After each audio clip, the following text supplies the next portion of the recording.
Welcome to a night where the World Championship can be won. For Lando Norris, after 7 seasons and 150 races working for this chance, this is the first opportunity to claim the title. He knows that victory tonight would make him Formula One World Champion. Standing in his way, the comeback kid, 4-time world champion Max Verstappen, and his rapid teammate Oscar Piastri, who starts on pole for the Qatar Grand Prix. Welcome to Formula One at fever pitch. We are racing under the floodlights at round 23 of the season. The track runs to 3.3 miles, 5.4 kilometers, and tonight, which tyre you use and when could well be defining. We know we are in for a 2-stop. We know we are in for a maximum stint length of 25 laps.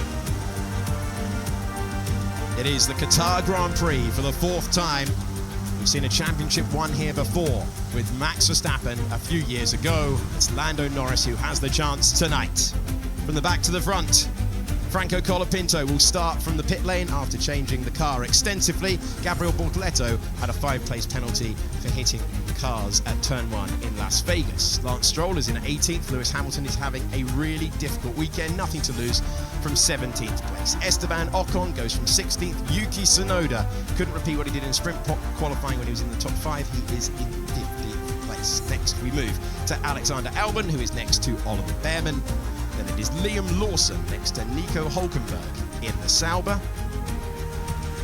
Into the top 10 we go, with Charles Leclerc just happy to make it after a high-speed spin. Pierre Gasly 10 times this year. He has been in Q3. That's the 10th fastest car in the Constructors' Championship. Fernando Alonso is in 8th. Carlos Sainz used an experimental setup to get his Williams into 7th. And Isaac Hadjar has been one of the qualifying stars of the year. That continues with P6. Kimi Antonelli was happy to recover to 5th. George Russell shares the second row with one of our contenders for the title. Max Verstappen must finish ahead of Lando Norris to keep his name in championship contention. And 8 meters apart, we have Oscar Piastri and Lando Norris. If Lando wins tonight, he's champion of the world.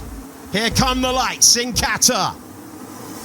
We're underway and racing to turn number 1. Verstappen is up to 2nd place and he's got it. He's got what he needed. He must finish ahead of Lando Norris to stay in the championship battle, and he's ahead by turn number 1. Norris is down to 3rd. Verstappen is up to 2nd, and sprinting clear is Oscar Piastri. A poor start for George Russell. He lost 3 positions to drop down to 7th. Everyone on that side of the grid lost out at the front of the field. Hadjar's lost a couple of places as well, from 6th on the grid. Russell's down 3, Norris is down. They've got to think about tyre saving at this stage on the medium tyre. When we get close to the... Off the road we go, and it's Hülkenberg, the soft tyre. He was running, and you can see there's no rear right tyre on that Sauber. He's gone off at the first turn, and the tyre marks tell a story. He's spun off the road. Pierre Gasly has a puncture as well, and they were battling over 9th place. This is the reason that we have the safety car, the Alpine and the Sauber making contact. Looked like it was going to be a good move for Hülkenberg. Gasly maybe just washing wide on the exit there. Let's have a look on board with Pierre. Got Nico coming round, loads of understeer. So Verstappen, having to roll the dice, trying to stay in contention for the World Championship, comes in. He does the opposite of both McLarens who remain on the racetrack. But they've got to run 2 different compounds at a time. That's why they're double stacking at Mercedes. We should have just followed him in now, if you knew the car ahead was staying out. They have lost all their flexibility for the remainder of the race. McLaren have got to build an enormous gap to undo the damage here. If he wants to get anywhere near Max now at the end of the race, he has to try and clear these 2 cars. Well, Piastri trying to win his world champion straight through. No messing around. Good night. Goodbye. Up to 3rd for Oscar Piastri. Max Verstappen in for another stop. Timing of the safety car crucial. Red Bull reacted. Oh, Oliver Bearman. Rear axle, only one wheel on the wagon. He's gone early. You see the car was rocking. Fernando Alonso goes round and carries on in the Grand Prix. Alonso, who finds himself P8. Hard tyres. They've put the race leader on hard tyres. They don't trust the fastest compound. In comes Lando Norris. There goes Sainz, there goes Antonelli, here comes 5th place, and he's got to just get back to a podium. Puncher for Isaac Hadjar, the driver who started this lap in 6th position. There's only one more chance, though, for anyone to overtake. Norris finds his way by. Crucial moment in the Formula One World Championship. Lando Norris is up to 4th position, and the lead will be 12 points in the World Championship. Not sure what happened to Antonelli, Max. Looks like he just pulled over and let Norris through. Still a contender for the Formula One World Championship. Max Verstappen will not be moved. He heads to Abu Dhabi with a fighting chance still to win it all. Cancel your plans. We will see you next Sunday. It is Norris versus Verstappen versus Piastri for the championship of the world, and Max Verstappen somehow is still part of that conversation. Max, what a drive, what a strategy. Talk us through it from your side. You're right back in this, aren't you? Yeah, I mean, we did the right call there, of course, to box. So I was very happy with that. And then I knew, of course, that to the end we just had to do our best possible stint. So after the safety car, of course, they went flat out and I had to manage my tires a bit. But I think overall, over the whole race, we were not too bad in pace. I mean, we didn't have the pace of McLaren, but of course, when you make that call, you already have quite a big gap just with the pit stop, almost like a free pit stop. So, very happy to win. I know, of course, the gap came down quite a bit, but at the same time, you need to be realistic. I think winning it on pure pace, probably not, but anything can happen in a race like it showed today. Yeah, you said anything can happen. Can you quite believe this turnaround? We're talking about 104 points down to 12. You can go all in Abu Dhabi. I mentioned it before. It's us, of course, nailing weekends, maximizing points, not making mistakes, where others do make mistakes. If that's driver mistakes, team mistakes, but we're in it, and it will keep it interesting.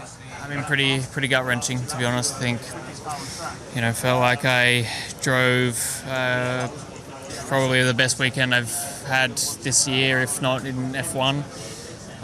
So to not have the results is painful. Moving on to Abu Dhabi next weekend, you're still in the fight. How do you approach it? What's the mindset going into that one? Just try and drive how I did this weekend.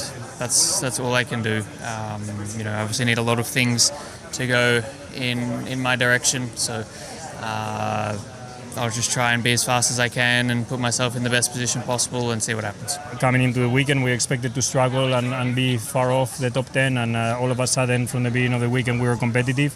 We had a bit of a difficult sprint on P8, decking a lot the tire, but we did a few setup changes that switched on the car for the quali and the race that allowed us to hold a much better race pace than we anticipated starting the race.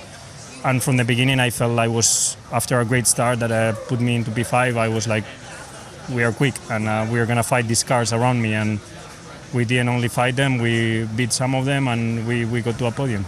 I mean, the car was good.